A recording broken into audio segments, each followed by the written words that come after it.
골로새서 2장 1절로 5절 말씀, 너희가 알기를 원하노라 하는 제목으로 함께 은혜 나누겠습니다. 얼마 전에 인터넷 포털 사이트에서 기독교 관련 뉴스를 본 적이 있습니다. 국민일보에 나온 뉴스인데, 부산에서 어머니 기도회라는 것이 열렸는데 수천 명의 사람들이 전국에서 모여서 집회를 했습니다. 유명한 목사님이 설교를 하는데, 요지는 자녀에게 물려줄 가장 큰 유산은 기도라는 것이 어머니 기도회니까요. 그렇게 말할 수 있겠죠. 그리고 기도는 주님 안에 거하는 것이고, 기도한 뒤에는 믿음으로 순종해야 한다. 그렇게 이제 설교했다는 것을 짧게 요약해서 기자가 전했습니다. 이 기자 내용을 기자가 이 내용을 너무 짧게 전하다 보니까 제대로 잘 못 살려가지고 그런 것인지, 아니면 설교 내용이 원래 그런 것인지는 모르겠지만 좀 모호합니다. 기도가 주님 안에 거하는 것이라는 말은 좋습니다. 그런데 그 다음에 기도한 뒤에 믿음으로 순종해야 된다는 것, 그것이 구체적이지 않습니다. 구체적으로 무엇을 혹은 어떤 상황 속에서 어떻게 순종해야 하는지를 말해야 되는데, 그것이 빠졌습니다. 만약에 그 유명한 목사님이 그렇게 설교했다면 그 설교는 한 50점 정도밖에 안 되는 것입니다. 그냥 두루뭉술하게 종교적인 내용들을 꼬리 물기식으로 나열한 것에 불과합니다. 그리고 후손에게 물려줄 가장 큰 유산이 기도라는 것도 그렇습니다. 그분은 종교적인 언어의 틀 안에서 그냥 흐느적거리기만 할 뿐, 오늘 이 시대 속에서 우리 기독교가 무엇을 추구해야 하는지, 자녀들에게 무엇을 가르쳐야 되는지, 우리 다음 세대에게 그것을 말하지 않고 그냥 기도가 만병통치약이다, 이런 식의 메시지가 전달될 우려가 있다는 것입니다. 기도를 영혼의 호흡이라고 합니다. 영적인 산소를 몸속에 넣는 것입니다. 그래야 살 수 있기 때문입니다. 기도는 생각하고 고민하는 것입니다. 그리고 알아가는 것입니다. 산소가 몸속에 들어가야 사람 호흡하고 살 수 있듯이, 기도는 우리가 영적으로 살 수 있는 산소와 같은 것입니다. 그것은 우리가 모르는 것을 새롭게 알아가는 것입니다. 믿음으로 사는 것이 무엇인지, 예수 그리스도 안에서 하나님 나라를 지향하며 살아가는 것이 무엇인지를 알아가는 것입니다. 1절에서 바울은 너희, 즉 골로새 성도들과 라우디게아에 있는 자들과 그 외에 나를 만나지 못하는 자들을 위해서 내가 얼마나 힘을 쓰고 있는지 알기를 원한다고 합니다. 바울이 그렇게 힘을 쓰는 것, 전심으로 전력하며 하는 일이 무엇일까요? 지금 바울의 편지를 읽는 사람들, 수신자들은 이미 예수님을 영접하고 믿음을 가졌으며 교회를 이루고 공동체로 모여서 예배를 드리고 있는 사람들입니다. 그들을 위해 바울이 힘써 수고하는 것은 무엇일까요? 그것은 곧 그들의 믿음이 더 성장하고 성숙해지기를 바라는 것입니다. 골로새와 라우디게아와 그 주변 성도들은 아직 영적으로 어립니다. 믿음이 장성하지 못하죠. 바울은 지금 옥에 갇혀서 만나러 가지를 못하는 겁니다. 그런데 그 교회들에게 문제가 생겨 소란스럽습니다. 복음의 본질을 흐리고 있는 자들이 나타난 것입니다. 어떤 개그맨이 그까이 대충 이런 말을 아주 재밌게 해서 유행이 된 적이 있습니다. 믿음은 이해를 추구하는 신앙이 되어야 됩니다. 믿음의 구체적인 내용들을 지금 내가 처한 상황, 내 삶 속에서 정리해 나가야 되는 겁니다. 기도합시다, 전도합시다, 봉사합시다, 모이기를 힘씁시다, 은혜를 사모합시다, 이런 좀 두루뭉실하고 뜬금없는 그런 것 말고, 나를 어떻게 이끄시고 인도하시는 하나님의 뜻과 섭리를 이해하고 받아들이고 감사하고 납득하며 살아갈 수 있는 것 있어야 되는 것입니다. 바울이 그것을 위해 얼마나 내가 힘을 쓰고 있는지 너희가 알기를 원한다고. 날씨가 좀 너스레를 떠네요. 자, 2절 말씀, 이는 그들로 마음의 유한을 받고 사랑 안에서 연합하여 확실한 예의 모든 풍성함과 하나님의 비밀인 그리스도를 깨닫게 하려 함이니. 아멘. 바울은 믿음의 핵심은 하나님의 비밀인 그리스도를 깨닫는 것이라고 합니다. 3절에는 그 안에는, 즉 그리스도 안에는 지혜와 지식의 모든 보화가 감추어져 있다고 합니다. 이렇게 그리스도를 강조한 이유는 율법주의와 영지주의, 그 외 잡다한 사상들이 교회 안에 들어와서 물을 흐리고 있기 때문입니다. 교회의 중심, 믿음의 중심은 그리스도를 깨닫는 것이라고 합니다. 그리스도 안에는 지혜와 지식의 모든 보화가 감춰져 있다고 합니다. 율법과 영지주의자들의 주장과 잡다한 사설이 그럴듯해 보이지만 그것은 진리가 아니고, 오직 그리스도 안에 지혜와 지식에 참된 보화가 있다고 하는 것입니다. 최근에 제가 속한 교단에서 두 가지 문제가 큰 이슈가 되죠. 하나는 동성애에 관한 문제고, 또 하나는 세습에 관한 것입니다. 수년 전에 교단 총회 세습 못하도록 결의하고 교단의 법으로 만들었는데, 서울의 한 큰 교회가 세습을 강행하려고 했습니다. 그 일로 큰 문제가 되고 결국은 원래 결의했던 법을 기어이 뒤집고 세습을 하고 말았습니다. 반대한 사람들이 규탄을 했지만 총에 참석한 총대 다수가 허락하는 바람에 용인이 되고 말았습니다. 또 한 가지는 동성애 문제. 이것은 이구 동성으로 동성애를 정죄하고 반대했습니다.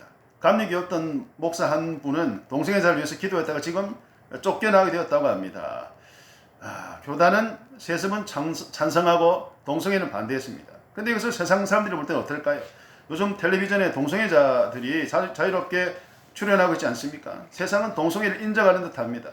그러나 교회가 세습을 하는 것은 비난합니다. 교회는 동성애는 극렬하게 반대하고 세습은 수용했습니다. 누가 더 잘못되었습니까?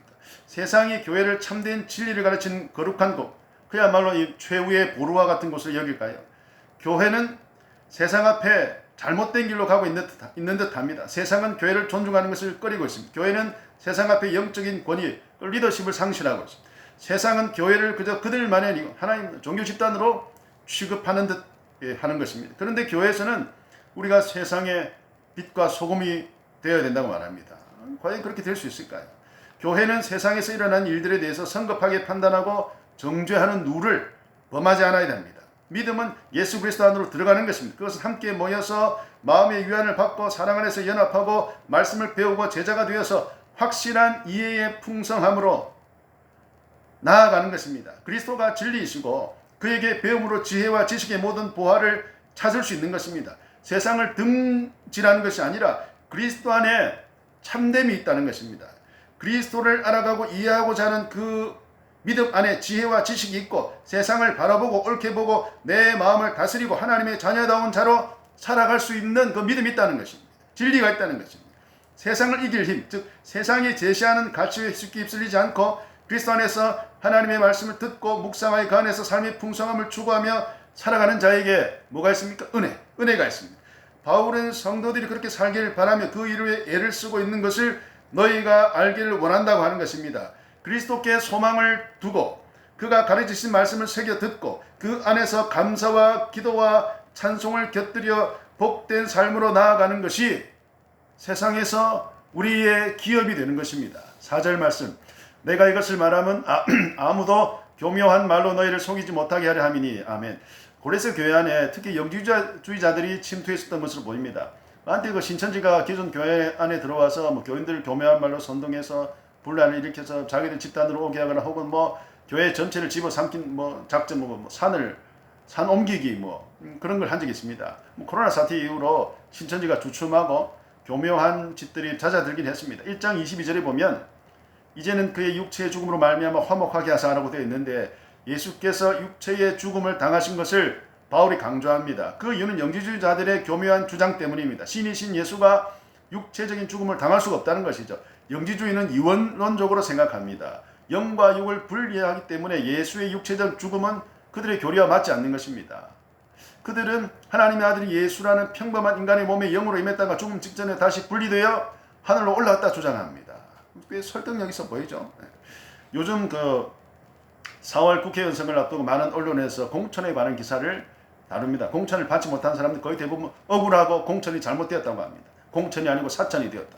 그런데 공천 심사를 하는 사람들은 자기들이 정해놓은 시스템에 따라 하기 때문에 문제가 없고 공천 받지 못한 이유가 있다 그럽니다. 누구 말이 옳을까요? 어느 한쪽의 말이 다 맞지는 않는 것 같습니다. 사람들이 본능적으로 잘하는 것 중에 하나가 자기를 합리화하는 것입니다. 내 잘못은 보지 못하고 남의 잘못은 크게 만듭니다. 내 눈에 들보는 보지 못하고 다른 사람에게 있는 작은 티끌을 마치 큰 산처럼 여긴다고 예수께서 말씀하신 바 계시죠. 서로 다투는 사람들은 자기 잘못을 숨기고 축소하기에 바쁩니다. 판사 앞에서 죄의 유무와 과실이 많고 적음을 두고 공방하는 검사와 변호사는 각자 자기들에게 불리한 것은 감추거나 왜곡하려고 합니다. 가장 중요한 것은 객관적인 사실인데 그것보다는 각자 주장의 합리화에 급급합니다. 교묘한 말로 자기 변명과 합리화하는 것, 이것이 인간이 가진 죄된 본성 중의 하나입니다. 고로새 교회 안에 있는 영지주의자들이 자기들의 주장을 위해서 복음을 왜곡하고 교묘한 말로 객관적인 사실인 예수님의 육체의 죽음을 호도하고 있습니다. 우리는 별 가치 없고 의미 없는 사람들의 말을 가려낼 수 있어야 됩니다. 소위 SNS라고 하는 곳에서 일어나는 수많은 가치 없는 글들, 가볍고 의미 없는 말들, 일상의 삶에서 나와 관계 맺는 사람들 사이에 오고 가는 수많은 말들 안에서 교묘한 말을 가려내고 혹 내가 그런 말을 하지 않도록, 그래서 거짓과 위선과 미움과 불신과 다툼이 생기지 않도록, 그래서 서로 오해가 없이 편안해질 수 있도록 그렇게 할 수 있어야 된다는 것입니다. 믿음이 좋은 사람, 그리스도 안에 있는 지혜와 지식을 배워 깨닫는 사람은 서로를 편안하고 안정적으로 만들어가는 믿음을 발휘할 수 있어야 됩니다. 그래서 그 안에서 교묘한 말로 분란과 다툼을 조장하고 자기 중심적으로 몰아가지 못하도록 영적인 힘을 겸비하고 그 영향력을 행사할 수 있게 되는 것입니다. 이것이 곧 세상에서 빛과 소금의 역할을 감당하는 것입니다. 교회 안에서, 그리고 내가 속한 집단 안에서 선한 영향력이라는 것을 자연적으로 드러낼 수가 있게 되는 것입니다. 내가 교회를 열심히 다니는, 주일에 교회 가는 사람으로만 각인되는 것은 그건 50점밖에 안 됩니다. 50점도 안 될 거죠. 속이고 왜곡하는 교묘한 말로 어지럽히는 것에 속지 않고 막아내고 화목을 이루어가는 믿음의 사람이 될 수 있도록 우리가 힘을 써야 되는 것입니다. 5절 말씀, 이는 내가 육신으로는 떠나 있으나 성령으로는 너희와 함께 있어 너희가 질서 있게 행함과 그리스도를 믿는 너희 믿음에 굳건한 것을 기쁘게 봄이라. 아멘.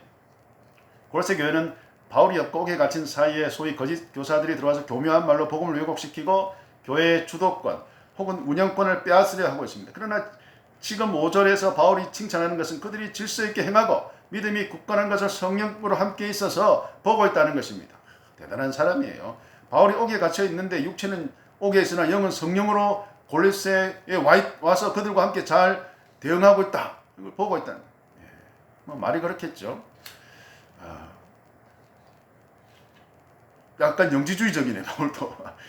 아무튼 중요한 것은 그가 옥중에서 다른 사람들이 전하는 소식을 통해서 골로새 성도들이 거짓 교사들의 교묘한 속임에 일시적으로 혹은 얼마의 사람들이 미혹되기도 했으나 전체적으로는 잘 막아냈다는 것입니다. 질서 있게 행하고 믿음이 굳건한 것은 어떤 잘 조직된 군대의 모습 혹은 견고한 성병의 모습을 연상하는 표현입니다. 바울의 부재를 틈타 거짓 사설의 공격이 있었으나 골로새 성도들은 질서 있고 견고한 조직력으로 잘 막아내고 있었고, 바울은 갈 수 없으니 서신을 통해 그들을 지지하고 말씀으로 견고히 하고 있습니다. 우리가 그 2002년 월드컵 때 그야말로 체력과 조직력, 그것으로 4강 갔잖아요. 제가 서울에서 사역하다가 급하게 부산으로 내려갔습니다. 작은 교회 부목사 청빙대 갔는데 그때 면접 볼 때 그 담임 목사 장로님 계셨어요. 부임하기라고 서울에 다시 올라왔는데 서울 집에 그 담임 목사가 전화가 와가지고 오지 말라는 식으로 말을 하는 거예요. 사택이 마음에 안 들어서 안 오는 곳으로 내가 장로님한테 얘기하겠다고 하는 겁니다. 제가 참 기가 차서 그냥 가겠습니다 했습니다. 그런데 그래서 제가 그냥 밀고 들어갔죠. 근데 제가 부임한 그날 저를 부목사 재직교회가 부목사 청빙을 해놓고 담임 목사는 사임하고 갔습니다. 알고 보니까 그 사람이 무슨 큰 잘못을 저질러서 교회가 상당히 소란했고 마치 도망가듯이 그렇게 가버린 것입니다. 그런데 그분이 나중에 보니까 그 교회에서 자기 마음에 들고 알짜배기들을 골라 개척을 하려고 했다고 합니다. 뭐 사실인지 모르겠습니다. 저는 그것을 몰랐는데 나중에 알게 됐습니다. 그 실패했죠. 그리고 서울에 올라갔는데 거기서도 똑같은 문제를 일으켜서 서울에 있는 그 교회는 붕괴되고 말았다. 뒤숭숭하고 위태로운 상황이 있을 때 제가 한 4개월 정도 부목사로서 강단에서 설교를 했는데 다른 거 한 거 없습니다. 뭐 괜히 신방한다고 돌아다니는 사람들 오해할까봐 그냥 딱 설교만 하고 말았습니다. 근데 교회가 안정이 되어 가고 제가 설교를 하면서 제 교만한 말이지만 이 하나님의 말씀을 통해서 사람들의 상한 심령이 치유가 된다는 걸 그런 느낌을 받았습니다. 그리고 새로운 담임 목사가 왔습니다. 근데 또 그분도 얼마 오래 하지 못하고 결국 몇 년 있다가 또 교회를 나가셨다 그래요. 추자도에 가서 갔는데 그 교회도 정말 작은 교회인데 문제가 그냥 많았습니다. 뭐 피켓 시위도 하고 어쩌고 저쩌고 누가 면사무소 앞에 가서 뭐 피켓 들고 뭐 재정 공개하라 뭐 이런 얘기도 하고 어쩌고 저쩌고 하여튼 시끄러웠습니다. 그래서 점차 안정을 찾고 평안해졌습니다. 근본적인 이유는 하나님의 말씀이 선포되고 위로를 받고 분별력이 생기고 옳은 것을 판단할 수 있게 되었기 때문에 질서 있고 굳건해진 것입니다. 우리가 설교를 듣는 이유, 하나님의 말씀을 해석하고 강론하고 듣고 묵상한 이유가 바로 여기에 있는 것입니다. 우리의 믿음이 질서 있고 굳건해지기 위해서입니다. 믿음이 질서 있고 굳건해지면 뭐가 달라질까요? 교회의 좋은 일꾼이 될 수 있을까요? 그것 때문만은 아닙니다. 내 삶이 하나님 안에서 평안해지고 그 안에서 소망이 생기기 때문입니다. 믿음이 질서 있고 굳건해진다는 것은 하나님의 자녀로 부름받은 우리의 삶이 세상에서 구별되어 살아가는 것에 더 안정적이고 감사와 기쁨으로 살 수 있다는 것입니다. 믿음 안에서 우리는 삶의 가치를 세워갑니다. 말씀을 듣고 묵상함으로 나아갈 길을 보고 하나님의 인도하심에 따라 찬송하며 순종하며 살아갈 수 있는 것입니다. 그 길로 나아갈 때에 우리 삶의 질서와 굳건함이 있어서 감사하고 주를 예배하며 하나님의 자녀답게 살아갈 수 있게 되는 것입니다. 아멘.